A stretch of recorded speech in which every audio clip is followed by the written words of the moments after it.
Ayun, magandang araw mga paps. So, another issue sa ating Mio Sporty. So, kaya tayo order ng gantong Breteros kasi nga yung Breteros na nakalagay dito sa ating makina maikli lang. So, mapapansin nyo, ayun o, mayroon ng langis. So, ibig sabihin, pag sobrang bilis ng takbo natin, yung langis sumakit siya dito. So, pag umakit siya dyan, dahil nga maikli lang yung hose na nailagay ko dito sa ating breather hose, tumatapon siya, lumalabas siya dito. Ayun o. Tapos pag lumabas siya, napupunta siya dito, tapos gumagapang na yung langis dyan.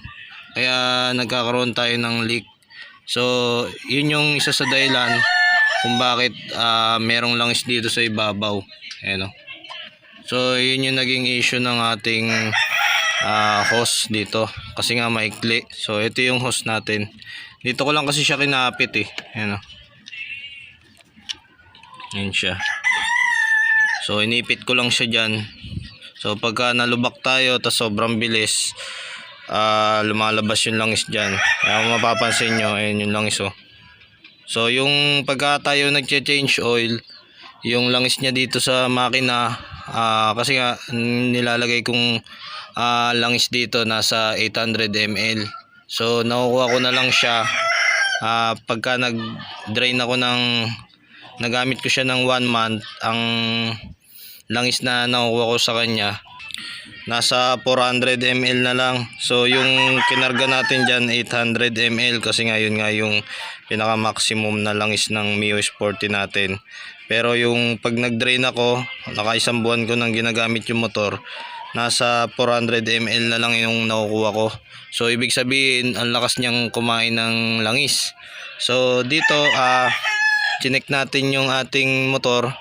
So nakita natin na may posibilidad na ito yung naging problema, yung ating breather, kasi nga merong langis na lumalabas dyan. So tumatapon yung langis na nilagay natin sa makina. So pag sobrang bilis natin or nalubak tayo, umaangat dito yung langis, tapos tatapon siya dito. So ganun yung nagiging problema ng makina ng Mio Sporty natin. Ngayon dahil nga dito sa hose na to na maikli, order tayo ng Breteros na mahaba ito. So kung gusto nyo din na order ng ganito, ilalagay ko na lang dito sa video yung pinag-orderan natin. So pag order kayong ganyan, may kasama na siyang ito, yung lock. So dito wala tayong lock dito eh. Kaya posibilidad na dyan naglilik yung oil pagka sobrang bilis na natin, lumalabas na yung langis dyan. So ngayon papalitan na natin siya para yung langis hindi na tumapon dito sa engine natin. So kumakalat kasi siya dyan. So sobrang lakas ng tapon ng langis dyan, kaya pagka nagpalit tayo ng langis, nakaisang buwan pa lang, nasa 400 ml na lang yung langis ng makina natin. So ang bilis niyang magbawas ng langis. Ang biyahe ko halos malapit lang naman. So nakakapagtaka, kaya yun pala yung problema niya, itong kanyang Breteros kasi nga maikli. So order na tayo ng mahaba. So tara, palitan na natin. So yun mga paps, madali lang naman baklasin tong hose na to. So tanggalin na natin. Iangat nyo lang yan.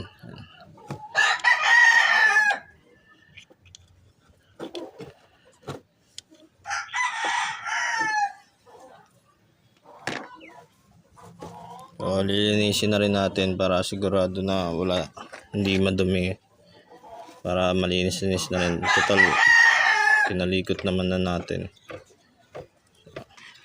Ayun mga paps, bubuksan na natin yung na-order natin na Breteros. So ito yung kanyang lock. So ilalagay na natin dito. Tapos higpitan natin siya dito.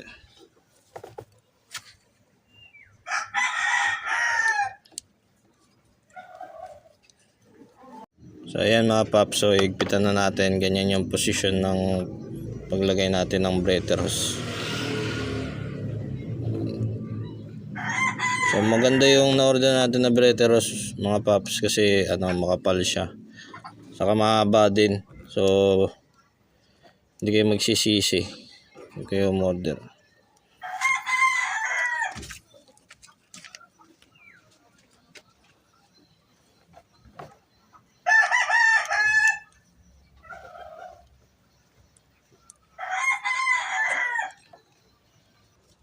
So ayun mga paps, so naikabit na natin. So dito natin siya papadaanin. So ilalagay lang natin siya dito. Actually yung dating hose nito dito talaga nakalagay yan. So pinalitan ko lang siya ng maikling hose kasi nga akala ko walang connection yun. Yung pala kaya pala mahaba yung hose na nakalagay dito. So yung pala yung purpose nun kasi nga yun lang is umaangat siya. So ngayon kung maikli lang yung hose, tatapon talaga siya dito sa makina. So ngayon kaya pala mahaba. Siguro pag lumalabas yung langis dito, so aabot siya hanggang dito. Pero hanggang dito lang siya.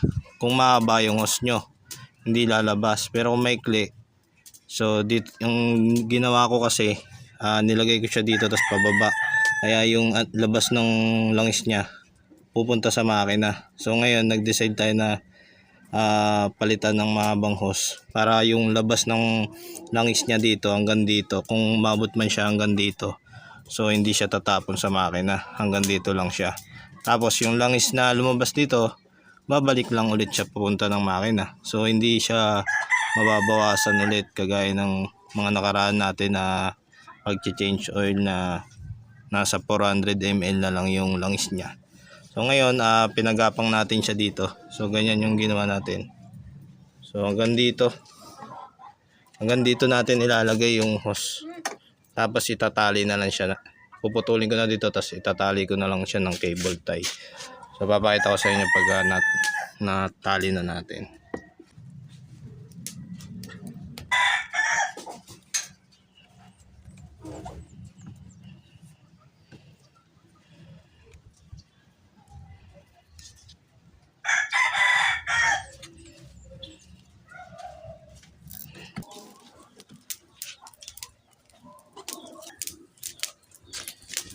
Yan na mga paps, so naipagapang na natin siya. Ayan na.